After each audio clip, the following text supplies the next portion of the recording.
He was the real-life inspiration for the title character in the most influential novel in 19th century America, but his story is largely unknown.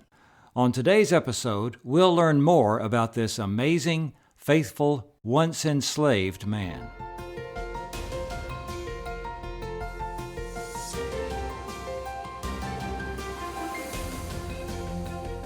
Welcome to Exploring History with Ray Knotgrass, a production of Knotgrass History.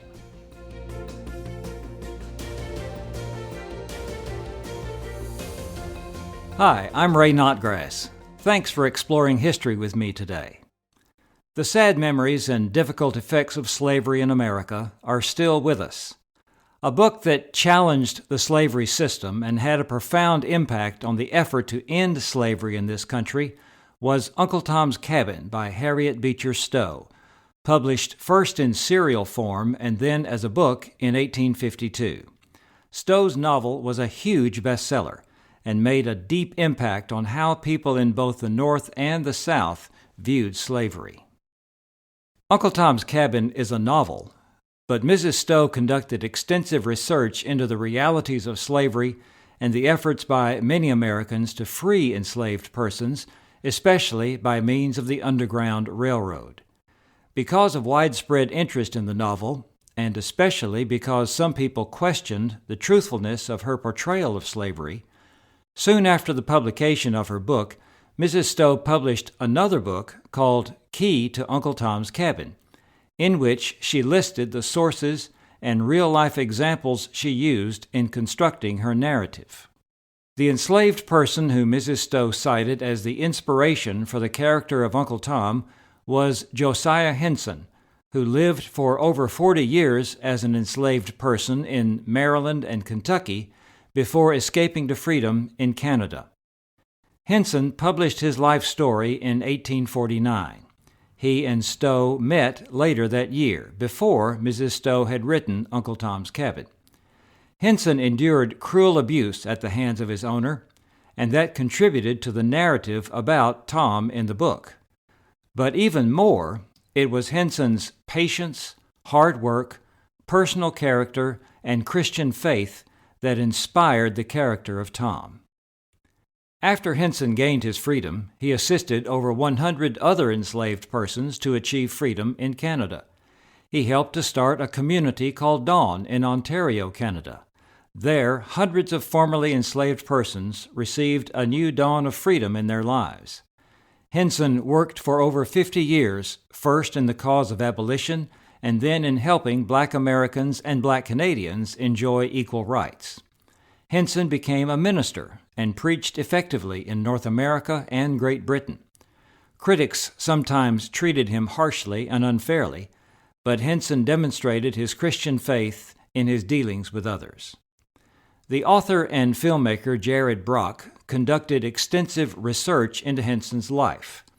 Brock has written a book and produced a one-hour documentary on Henson's life and influence. Our son John recently interviewed Mr. Brock for Homeschool History.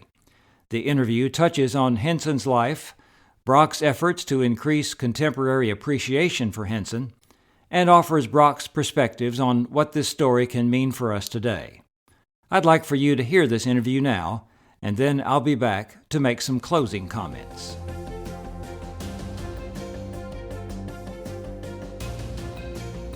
Hello, everybody. I'm here with Jay Brock, an author and filmmaker that I've gotten to learn about recently, and watched his film about Josiah Henson, and that's the person we're going to be talking about today.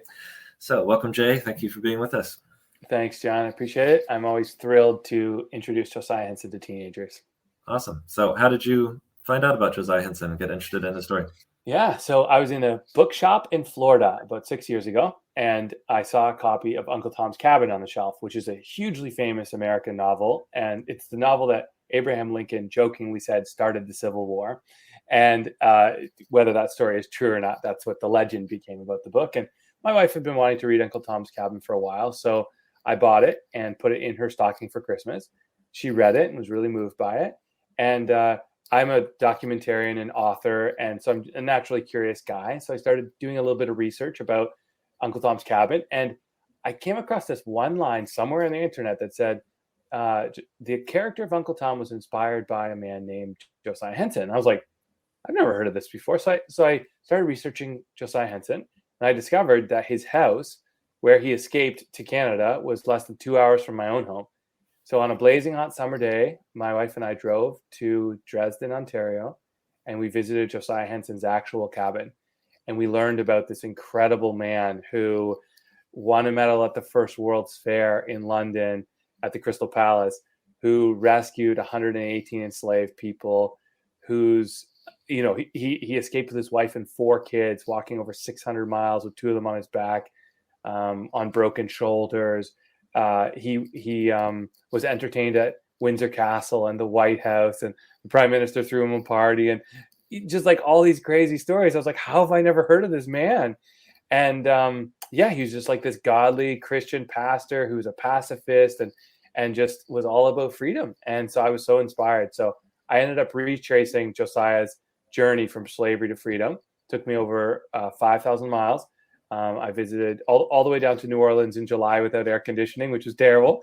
And I got to visit all the plantations associated with his life, including 2 which are in private hands, one of which is still owned by the slave owners' descendants to this very day. They hadn't let anyone on the property in 40 years. So I was really blessed to be there. And I ended up writing a book about Josiah Henson called The Road to Dawn. We made a PBS documentary called Redeeming Uncle Tom. And I'm just thrilled to share Josiah Henson's story with everyone because it blew my mind. And everyone who hears about it, their faces melt off with how crazy and wonderful this man's story is. Yeah. So I know Josiah himself wrote an account of his life. And so what other sources did you use going back to learn more about his experience? Yeah, so Josiah actually was functionally illiterate. So he tried to learn to read as a boy. There was another neighboring boy named William Bell who tried to teach Josiah how to read.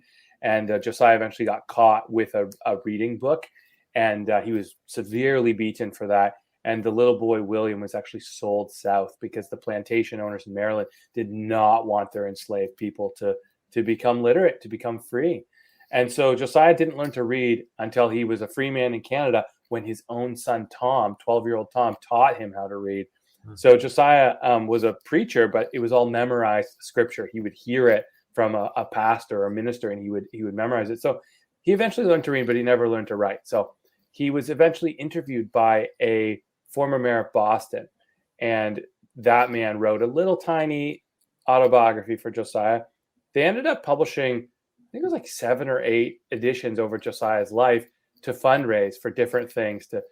One of the times he fundraised and used the money to buy his brother's freedom.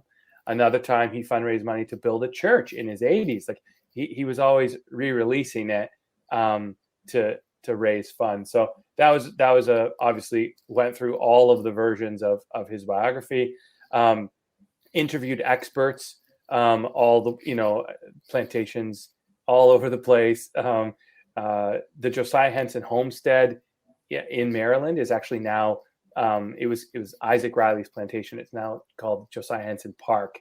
And so interviewed all the great people there, interviewed lots of Josiah Henson's descendants.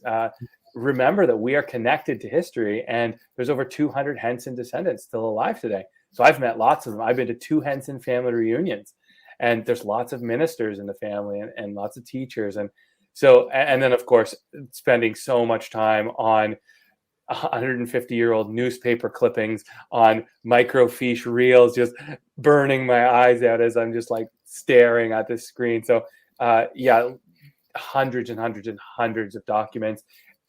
This is the first time that Josiah Henson's probably 90% of his story has been in one place for the first time. It's been kind of in disparate spots all over. So I really saw it as my job to bring it all together into one kind of coherent story. I hope I've succeeded. Mm-hmm. Well, the documentary was fantastic. So you definitely captured it. And I haven't read the book yet, but the documentary does a great job. Thank you. Telling the story. Harriet Beecher Stowe, when she published Uncle Tom's Cabin, she got a lot of criticism from people in the South saying it wasn't realistic. And so she wrote a follow-up called The Key to Uncle Tom's Cabin. Is that right? Yeah. And does she talk about Josiah Henson in there? Yeah. So Harriet Beecher Stowe was this godly Christian woman. Her husband was a minister, and there was something called the Fugitive Slave Act that got passed. And basically what it said was, if you harbor, help, assist a slave as an escaped slave in any way, shape, or form, it's illegal. It's the equivalent fine of like hundreds of thousands of dollars, and you could go to prison. Harriet Beecher Stowe was furious about this. She actually hired a former slave to be like her house help, like helping with dishes and cooking and babies and stuff. And when they found out that they were now criminals for this, they were like, forget that. And they helped the woman escape to Canada. And she was so angry about this, just like godly Christian fury. And her siblings, they were like, you're such a good writer, Harriet. Write a story about this. And so she started reading real stories of people who'd escaped and told their stories. And so she did all this research to then write this powerful novel. And one of those sources was Josiah Henson's little tiny biography. And so when she wrote this, essentially a giant bibliography called A Key to Uncle Tom's Cabin, she decided to fight fake news with hard facts. And she mentions Josiah Henson 8 times. She says that he is one of the main inspirations for Uncle Tom's Cabin. There's a lot of similarities and a lot of differences between their two stories, but there is enough similarities that you're like, oh, like if there's clearly overlap between the character of Uncle Tom and the real man Josiah Henson. So in some sense, Josiah Henson's story and the stories of hundreds of others, that's what ended the Civil War. It was when the stories of real people were exposed to the masses, when the masses got to see the abuse and corruption and violence that was being perpetuated against millions of people. When that reached the consciousness of the world, they were like, oh my goodness, we have to do something about this.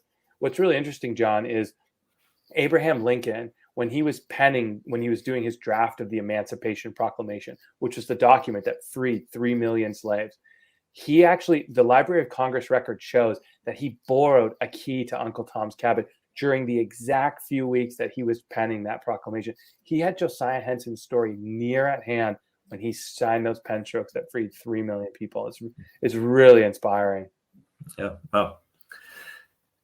So, there are a lot of plantations in the South that try to preserve history, and there has been a tendency in the past to try to downplay the reality of slavery and act like it wasn't really that bad, and a lot of the slaves were happy. In your research and your documentary, you highlight that it really was awful, and you bring that out. So why'd you think it was important to really be honest about the grim reality of slavery in your work? Yeah, I think it's so important that it's the whole saying, if we don't learn from history, we're bound to repeat it. Humanity is still incredibly violent. To be clear, there are more people currently enslaved today than at any point in human history, between sex trafficking, labor trafficking, human trafficking. We have not dealt with this. There's 1 billion people still living in slums. That number is growing by 1 million people a day. We still have so much work to do to love each other well on this planet. So I'm not under any illusions that humans are any better than they were 150 years ago. But Josiah Henson's time was horrible. And these plantations weren't just in the South. Remember, Josiah Henson was in Maryland, right? He was walking distance to Washington, D.C. He was a market man for his master, selling produce in the nation's capital on a daily basis. Like, that's not a Southern plantation. This is a big problem across America. He's eventually sold to Kentucky, to Owensboro, Kentucky, on the Indiana border on the Ohio River. That is very far north to have slavery. But, so slavery has existed everywhere. It still exists in lots of places. I didn't want to be one of these authors that's going to sugarcoat the facts. For Josiah Henson's part, he was once beaten by a neighboring overseer named Bryce Litton. He beat him with a 6-foot fence post, and he shattered both either his collarbones or his shoulders. We don't know what exactly, but Josiah was never able to raise his hands above his head for the rest of his life. He had to lean forward to put a hat on. So he bore the physical scars of his enslavement, just a brutal beating. And they never set his bones properly on anything. Really interesting. I was reading through Longfellow's journals, the famous American poet. And Longfellow was a supporter of Josiah Henson. He really liked Josiah Henson. And his first journal entry, when he meets Josiah came to his house to ask for support for the abolitionist effort. And Longfellow's journal entry was just so heartbreaking. One of his lines, just a throwaway line, was, "This man had the rheumatism. All the ex-slaves have it." Just these creaking, aching, arthritic bones. Just they were treated like dogs, like animals. They were just worked to the bone, worked to death, and just as poet, just like gently saying, like, this guy was arthritic, just like every other former slave I've met. It really, to me, that line just really stirred in my soul the idea of, like, we cannot sugarcoat this at all. The beatings that he took, the scars on his back, the scars on his head, like, it's just, we need the next generation to understand what they are capable of, what we are capable of, what we've done, and what we will do. So I didn't want to shy away from that at all. Mm-hmm. So yeah, you're talking about the importance of learning from history, because that has real implications for our lives today. It's not just an academic topic. It's not just theoretical. It has real practical application. So, you mentioned the slavery that continues to exist in our world today. So why is it important for us to learn from people like Josiah Henson and Harriet Beecher Stowe? Why should we study their lives, and how can we try to learn lessons that we can apply to our lives today and how we treat others around us? Yeah. So it's important to remember that we are so closely connected to history, right? Like, there are people alive today who were in Nazi concentration camps, right? On my film tour, when I was in Louisville, Kentucky, I met a very, very old African-American woman in her 80s whose own grandfather had been enslaved. Her dad had her when she was quite old, and her father had him. We are 2 generations away from the Civil War and slavery. There are people still alive today whose grandparents were enslaved. That's a mind-blowing thing. So, when we look at the situation in America, Black Lives Matter and all these protests and all these rallies, and the fact that there are millions of Americans still fighting for basic things like healthcare and human rights, and like, even on Twitter today, there was a Black couple that did an experiment. They decided to ask a realtor how much their house was worth, but they had a white couple friend pose for it first, and then they got a reevaluation with them owning it. And the difference was $500,000 in the asking price. We have so much work to do as a society to create equality of opportunity, equality of education and healthcare and jobs and all this stuff, because we are still so close to slavery. In the space of history, slavery just happened. And if we're only 3 or 4 generations removed from it, it takes a while to, like, get that out of the system and get a whole group of people back to level ground. So it is important, first and foremost, to say that, like, we still have exploitation, and we're still close to former exploitation. The big story of Josiah Henson's life that inspires me so deeply is the moment where Josiah and his family get to the Niagara River. I actually found the exact spot where Josiah crosses into Canada. It was such a special moment to discover. There was this really kind Scottish captain who offers to pay to send Josiah and his family across. But he asks Josiah a question. He says, "Are you going to be a good man?" And Josiah replies, "I will use my freedom well." So Josiah Henson gets to Canada. He could have just settled into a comfortable white picket fence lifestyle. He was super good with money. People loved him. He was well-spoken. He was a businessman, super entrepreneurial. He could have just really settled into a really comfortable life. But instead, what does he do? He travels again and again back to Kentucky to rescue more people. He travels overseas to lobby on behalf of, to end slavery. He is bold, and he works hard his entire life. I've read Josiah Henson's will. He was okay, decently well off at the end of his days when he gives money to his kids and his church and stuff. But I've looked through the records. He made significantly more money than he ever kept. He started a brickwork. He started a rope factory. He started a lumber mill. He started a school and churches and all sorts of. He was very entrepreneurial, but he used his freedom well. So for me, the question is, am I stewarding my freedom well? Am I using my time, talent, and treasure on behalf of those with less than me? That's our calling as people of faith, and just as people of goodwill. Our calling is to steward our freedom well. So that's the big lesson of Josiah Henson's life that I want everyone to know, because if we don't do this, society just falls apart and we'll be back to square one all over again. Yeah. So where can people go? What's the best place for people to go who are interested in your book or watching your movie? And Yeah, so josiahhenson.com is the best way to find the film, to find the book. My name is Jared Brock, so people can check out my other stuff at jaredbrock.com. But yeah, everything Josiah Henson related is at josiahhenson.com. Awesome. So any final thoughts you want to share about how Josiah Henson's life has impacted you, or things you can encourage our listeners to think about as they grow up and as they take their place in the world and try to use their gifts and talents to make a difference? Yeah, I just think the big thing is you already at a young age as teenagers have so much power. Like if you guys look through history, almost everything that happened in history, like big movements, was young people. Whether it was getting out of Vietnam, whether it was the 12 disciples, they think most of them were under the age of paying the temple tax. Only Peter had to pay the temple tax, so they were likely all teenagers. Mary, the mother of Jesus, was likely 16 years old. Jesus is preaching in the temple at 12 years old. Samuel is 13 years old when he's called into being a prophet. The Bible is full of young people doing epic things. David killing Goliath, like all these amazing stories of young people. Daniel, Shadrach, Meshach, Abednego, all young people. All the movements, the Welsh revival here in the UK, all young people. It's incredible. And so I just think, don't wait until you're old. I love the verse in Timothy. Don't let people look down on you because you're young. Set an example in life, in love, in faith, and in purity. Do that, and you can actually inspire your parents, your grandparents, older people to make a difference in the world as well, because you're starting to lead now. So definitely don't wait for life to start in the future.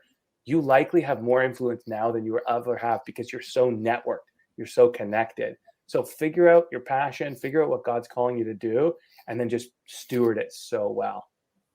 Amen. Fantastic. Well, this has been great, and I do encourage people to check out the film about Josiah Henson's life and your book. So thank you so much, Jay, for doing the research and then sharing that with us so we can benefit from us. So we wish you and your family all the best, and thank you for sharing this time with us. Thank you. The title of Jared Brock's biography of Josiah Henson is The Road to Dawn. It is an excellent treatment of Henson's life and impact. I feel a need to warn you that it describes some harsh details of slavery and includes a few quotations by Henson's enemies that use harsh language. You might also disagree with some of Brock's ideas about how we should respond to the legacy of slavery today, but in terms of Henson's life, it is a real eye-opener to the story that once garnered headlines in this country and overseas. The documentary that Brock produced is called Redeeming Uncle Tom. It is available for purchase on Amazon Prime. The documentary is rated for viewers 13 and older. It discusses some hard realities in Henson's life and shows some shocking photographs of enslaved persons who have been mistreated, but it does not include inappropriate language or graphic portrayals. The program does not place a great emphasis on Henson's Christian faith, even though that was a big part of his life. Brock does make this emphasis in the book. See the show notes for this podcast for links on how you can watch Redeeming Uncle Tom. In attempting to tell the story of American history, textbooks sometimes condense or leave out the background and full story of key events. Admittedly, it's impossible to include everything that happened in a one-year survey of American history. I'm glad that Uncle Tom's Cabin is assigned reading in Knotgrass History's Exploring America curriculum for high school because it was a pivotal book in our nation's history. The story of Josiah Henson gives us more background information and sheds further light on the realities of the practice of slavery. It also serves as an inspiration for what one person, motivated by faith, justice, and freedom, can accomplish. I'm Ray Knotgrass. Thanks for exploring history with me today.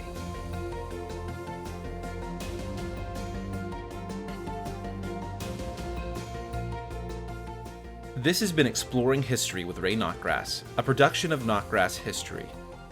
Be sure to subscribe to the podcast in your favorite podcast app, and please leave a rating and review so that we can reach more people with our episodes.